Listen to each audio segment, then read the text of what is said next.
కాంగ్రెస్ అధికారంలోకి వచ్చింది మొదలు కర్షకుల కష్టాలు మొదలయ్యాయి. యూరియా లేక, రైతు బంధు రాక, రుణమాఫీ కాక రైతులు పీకల్లోతు కష్టాల్లో ఉన్నారు.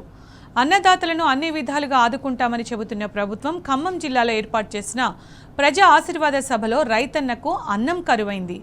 రైతు మెగా మేళా పేరుతో కాంగ్రెస్ ప్రభుత్వం చేపట్టిన ఆర్భాటపు కార్యక్రమాల్లో దేశానికి అన్నం పెట్టే రైతన్నకే అన్నం దొరకని దుస్థితి. డిప్యూటీ సీఎం భట్టి విక్రమార్క, మంత్రి తుమ్మల నాగేశ్వరరావు హాజరైన ఈ కార్యక్రమంలో అన్నదాతలు పట్టెడు మెతుకుల కోసం కొట్టుకున్నారు. సభకు వచ్చిన అన్నదాతలకే అన్నం పెట్టలేని రేవంత్ రాష్ట్రంలో ఉన్న రైతులను ఆదుకుంటున్నానని చెబితే నమ్మేదెలా?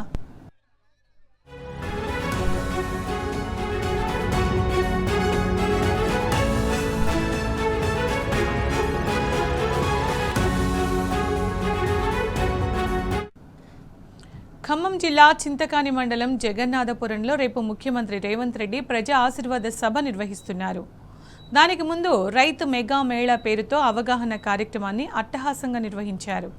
డిప్యూటీ సీఎం భట్టి విక్రమార్క, వ్యవసాయ శాఖ మంత్రి తుమ్మల నాగేశ్వరరావు కూడా ఈ కార్యక్రమానికి హాజరయ్యారు. భోజనం వడ్డించే సమయానికి సరిపడా లేకపోవడంతో రైతులు ఇబ్బంది పడ్డారు. ప్రభుత్వం తీరుతో ఆవేదన చెందిన కొందరు రైతులు కేసీఆర్ పాలనను గుర్తు చేసుకున్నారు. కేసీఆర్ ఎక్కడున్నా టైం ప్రకారం రైతు బంధు ఇచ్చేవారని గుర్తు చేసుకున్నారు. నాటి పాలనకు నేటి పాలనకు వ్యత్యాసం కనబడుతోందని నిట్టూరుస్తూ అక్కడి నుంచి వెళ్లిపోయారు. ఇదే అంశానికి సంబంధించిన పూర్తి సమాచారం మా ప్రతినిధి సాంబా అందిస్తారు. సాంబా, ఖమ్మం జిల్లాలో చింతకాయ మండలం జగన్నాథపురం సమీపంలో కాంగ్రెస్ ప్రభుత్వం ముఖ్యమంత్రి ఈ సభలో పాల్గొనబోతారు. ఈ సభకు ముందు రైతు మెగా మేళా అనేటువంటి కార్యక్రమాన్ని నిర్వహించారు. ఈ కార్యక్రమానికి చుట్టుపక్కల గ్రామాలకు సంబంధించిన రైతులు ఆహ్వానించి అక్కడ కార్యక్రమం నిర్వహించేటువంటి ప్రయత్నం చేశారు. ఈ కార్యక్రమానికి వచ్చినటువంటి రైతులకు కనీసం పట్టడి మెతుకులు పెట్టేటువంటి ఆలోచన చేయలేకపోయింది ప్రభుత్వం అని చాలా మంది రైతులు ఆవేదన వ్యక్తం చేసి అక్కడ వెళ్ళిపోయారు. ఈ అనేక మందికి ఈ సమాజానికి భోజనం పెట్టే రైతులకు కనీసం ఒక పూట భోజనం పెట్టే పరిస్థితి లేకపోయిన ఆవేదన వ్యక్తం చేశారు.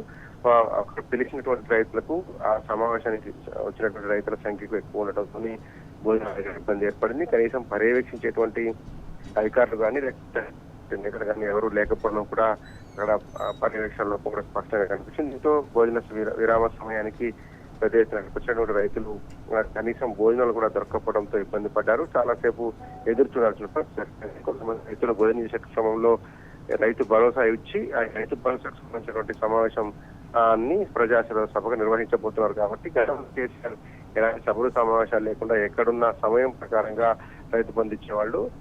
ఆయన ఎక్కడుంటే ఏంటి, ఎవరిని సంప్రదించకుండా, ఎవరిని ఇబ్బంది పెట్టకుండా టైం ప్రకారంగా రైతు బంధు తమ అకౌంట్ లో జమ అయ్యేదంటూ కూడా కొంతమంది రైతులు పాలనను గుర్తు చేసుకున్నటువంటి పరిస్థితి కనిపించింది. ఎంతసేపటికి కూడా అక్కడ ఉన్నటువంటి అధికారులంతా కూడా అక్కడ సీఎం వచ్చారు. అదే సభకు వ్యవసాయ శాఖ మంత్రి తుమ్మల నాగేశ్వరరావు వచ్చారు. కానీ భోజన సమయానికి మాత్రం తుమ్మల నాగేశ్వరరావు అక్కడి నుంచి వెళ్ళిపోయారు. కానీ డిప్యూటీ సీఎం భట్టి విక్రమార్క మాత్రమే అక్కడ ఉన్నారు. ఒక మంత్రి సేవలో ఉన్నటువంటి అధికారులు, తర్వాత అధికార పార్టీ నేతలు కావచ్చు, ఎవరు కొంత సరిగా నిర్వహించకపోవడంతోనే ఇబ్బంది ఏర్పడింది. రైతులు పెద్ద ఎత్తున గుమిగూడి ఒకరినొకరు తోసుకునేటువంటి పరిస్థితి వచ్చింది. ముందు వచ్చిన వాళ్ళకి భోజనం దొరికింది. ఇంకా క్యూ లైన్ లో ఎదురు చూసిన వాళ్ళకి కొంతమందికి భోజనం